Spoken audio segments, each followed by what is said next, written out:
You are not gonna believe how glorious these blueberry scones are.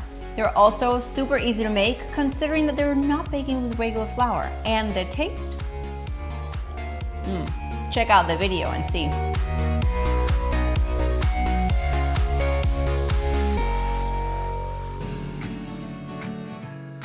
I've been making these blueberry scones for years now. I remember the first time that I made them when my son was just over a year old.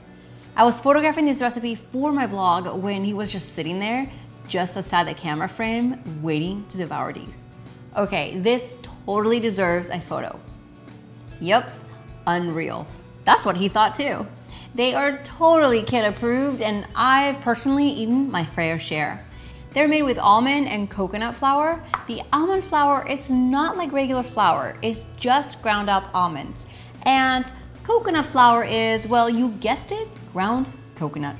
It's super absorbent, so simply swapping these out for regular flour won't cut it. If you need the best scone recipe made with regular flour, I'll make sure to link that right below this video. So let's sift these two together.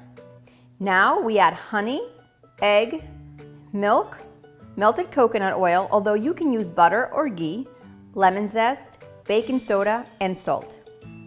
So with a fork, you're just going to mix this until you have a loose dough and it's also kind of thick. Now the final step is to fold in some blueberries and you want to mix these gently. At this point, you can simply grab some dough and shape it into rounds, or you can take a round biscuit cutter and use it to shape your scones.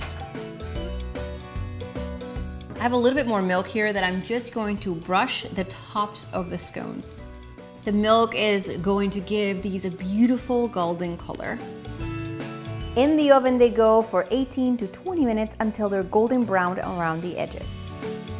You're going to want these to cool down to room temperature prior to eating, but check these out. They're moist, they hold together perfectly. Amazing. For the recipe and the measurements, check the description box right below this video. And when you go down there, look left, click on the red subscribe button because I would love to send you a new video every single week. See you next time.